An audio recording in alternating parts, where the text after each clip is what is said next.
Hello, my friend. Today is a very, very exciting day. I wanted to make this video special to give you all the details on my brand new company. It's called Mad Marshmallows, and it is an artisan slash gourmet marshmallow company. And you may be asking yourself, Jem, what the heck is a gourmet marshmallow? Can marshmallows even be gourmet? Like, what are you even talking about? And why the heck are you opening a marshmallow company? Like, what?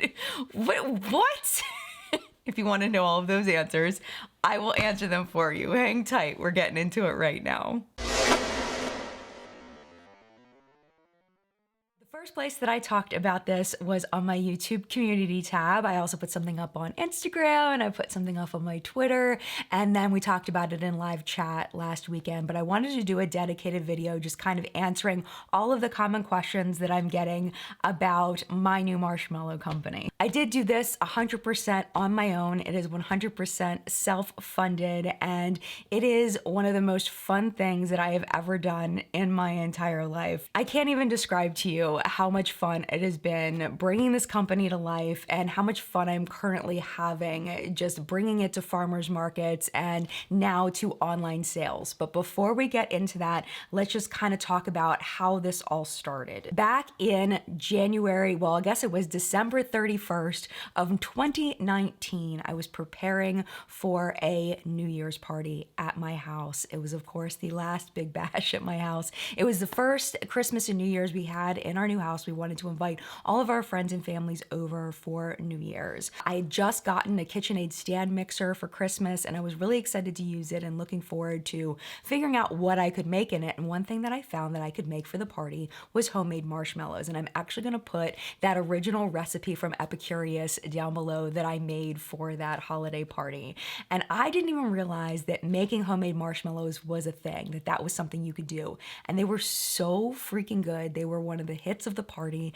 Everybody loved them. So I decided after that I was going to continue to make them and maybe try to do some different flavors. And I realized how versatile that marshmallow base is. Now, my current marshmallow recipe is different than the Epicurious one. I've kind of evolved it and changed it a bit to meet the needs of being able to make many different flavors. So for a while I was just having fun and just making different flavors just to see if I could do it. And then in May, something really hit me, May of 2021. I was bringing them to my ukulele practice on Tuesdays and they were loving them. I was giving them to my neighbors and my friends and my family, and everybody was really enjoying them. And I was like, you know what? I want to do this. Like, I want to start a marshmallow company. So then it went into the works of all of the things, getting a logo design, figuring out what theme I wanted. Originally, it was Mad Love Marshmallows. And my son looked at me and he was like, no, that's not a good name. It can't be Mad Love Marshmallow. He's like, just make it Mad Marshmallows.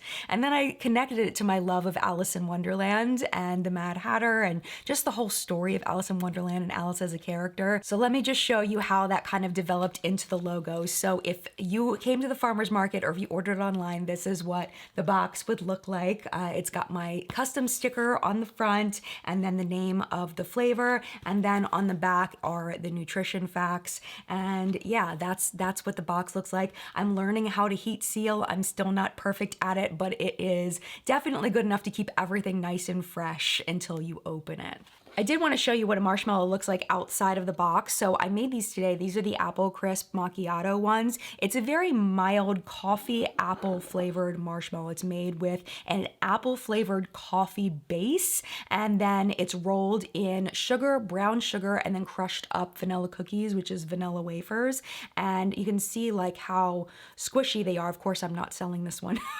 You can see how squishy it is. And I'm just gonna kind of rip it so you can see kind of the texture on the inside, what it looks like. And it is very sticky on the inside. It's just so squishy and delicious, and it's so good.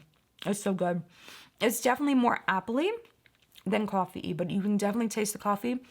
I feel like most Starbucks drinks though are like that, where you mostly taste the flavor and less coffee. It does have a little bit of a crunch on the outside, that's mostly from the sugar. Because of the moisture in the marshmallow, the cookie's gonna get relatively soft. It doesn't stay super crunchy.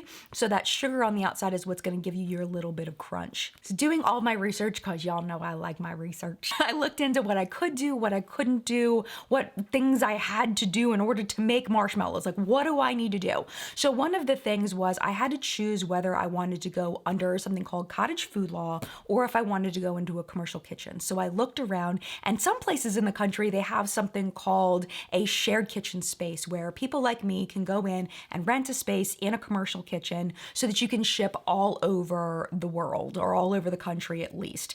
And there's none that are near me. The closest ones are about 30 minutes away, and that's just too far for my life as a mom and doing YouTube and all this stuff. It's just too much to do that multiple times a week. So I decided to go under Maryland cottage food law. And what that does is it stops me from shipping outside of the state of Maryland, and the regulations are a lot more lax. But that being said, I worked in the food industry from the time I was 18 to the time I was 25, and I learned a lot through that. I worked in the kitchen, I worked in the front, I was like an assistant manager kind of thing. It was called a key. I did that. So like I know the ins and outs of restaurants, so I was able to use that knowledge to kind of figure out how I could do cottage food in the best way possible. But I definitely have the intention of moving to a commercial kitchen as soon as I have like sold enough in order to be able to invest in a space like that, and that I know I can sell enough to justify the rental of that space, if that makes sense.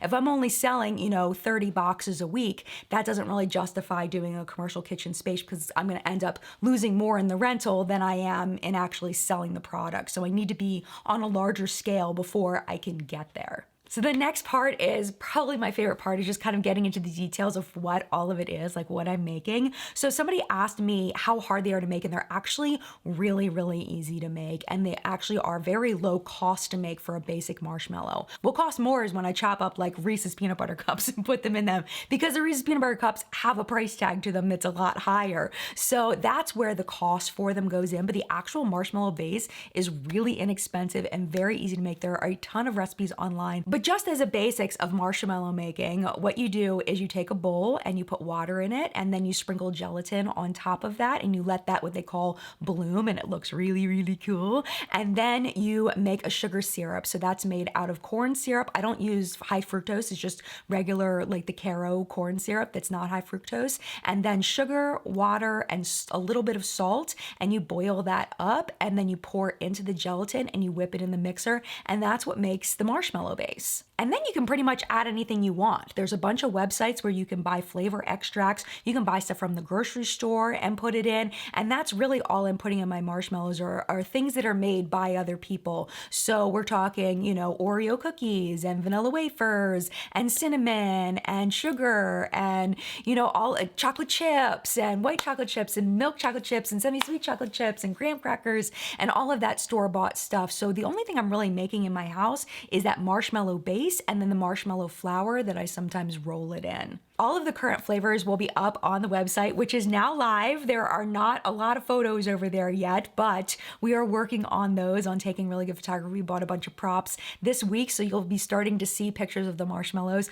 pop up on the website. I'm real excited about that. So right now I have them listed so I don't forget any. The current flavors that I have made that are on the website are Apple Crisp Macchiato, which is this one right here, Chocolate Covered Cherry, Funky Monkey, which is a banana with semi-sweet chocolate chips, and then a mint chocolate chip, peanut butter cup, s'mores, and white chocolate raspberry. I really want to do a strawberries and cream one though. That is on my list of things to do. But those are the core flavors, and then we're going to be doing seasonal flavors. So the Apple Crisp Macchiato is seasonal. It's based on the Starbucks drink. When I heard that came out, I was like, ooh, I want to make that into a marshmallow. And then I did. I'm actually working on a pumpkin pie marshmallow.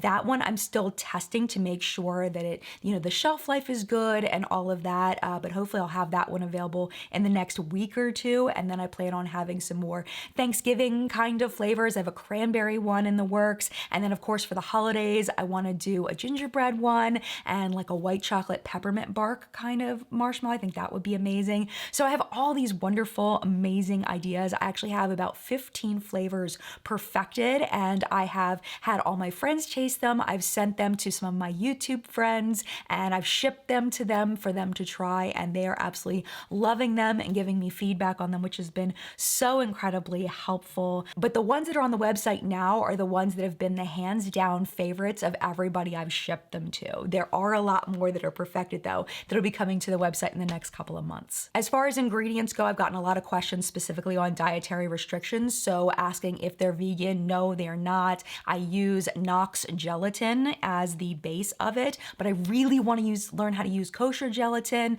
There's some other gelatin alternatives that I want to play with and see if I can figure out how to do it. The problem is it's not as squishy if you use some of the alternatives. They get a little gelatinous. So I want to make sure that it's like super good quality before I sell them. And then are they gluten-free? Not as of now. There are some of them I can probably make a gluten-free version, but that's not currently available. I am working on it though. And then the other one is there a keto version. I have tried to cut the sugar back because not everybody likes a super sweet marshmallow, but what happens is it turns into Jello basically, and it's almost like a Jello jiggler. They're pretty awful because they're like a creamy, like almost like a cross between pudding and Jello, but it's like not a good thing and like not in a good way. So no, there's no keto version as of now, but that's something I can look into in the future. You know, just I don't know how to do that. And one thing that's great about these is they're not super perishable. Like they don't go bad very fast at all, but you really want to make sure, especially if you order it online, once you take it out of the plastic, you want to make sure you put it in like a sealed Ziploc bag. You can put the whole box into like a sealed gallon bag, or you can put it in like a Tupperware, you know, take them out of the box, put them in a Tupperware, something like that. But you want to keep them in something that's airtight, that's away from humidity, because humidity will make them super sticky. And if you keep them, if they like sit on the counter in the box without the wrapping, they'll start to get hard, because that's the way marshmallows, that's what happens when you leave marshmallows out, they get hard. So you want to put them in something that's airtight, that's, you know, cool, dry place. And they'll last for a while because there's nothing like that's super perishable in it. It's mostly just like sugar and gelatin and then store-bought stuff like cookies. So however long you would keep an open pack of cookies is about how long you should keep a box of marshmallows. So right now, if you are in the state of Maryland, there's a couple places where you can buy them. The first place is on our website, which is www.madmarshmallows.com.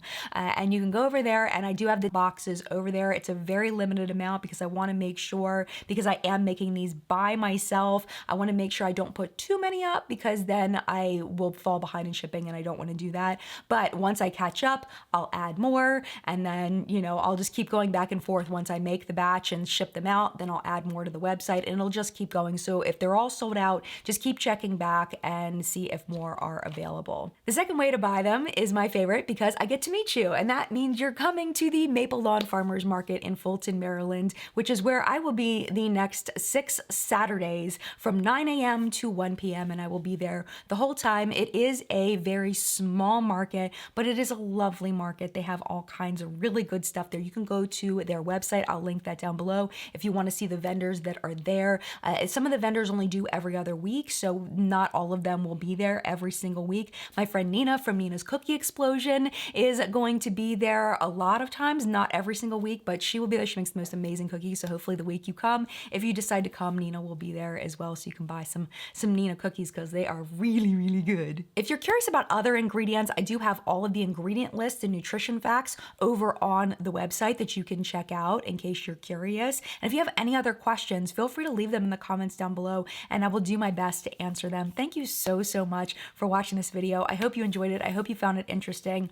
And I really do want to stress, and I talked about this in live chat, that if you have something that you're passionate about and you're having fun doing and you want to turn it into a business, you should totally do it. Like, definitely do it. Follow your dreams. We got one life to live. We have only a finite amount of time on this earth to do things that make us happy. And this project has made me so incredibly happy. My kids are having so much fun helping taste the marshmallows and helping me, you know, wrap them up in the plastic and doing the heat sealing and everything and going to the markets with me and selling the product. I mean, they're having a blast. And if you are in a similar situation and you have a dream that you want to do and involve your family, go for it. It only takes one step at a time. It takes a long time to follow that path to the end, but as long as you're taking one step at a time, you can do it. Thank you again so, so much for watching. watching, and thank you to everybody who has sent me messages of support, anybody that's bought marshmallows. I just really appreciate you. I hope that you love them. Again, all of the details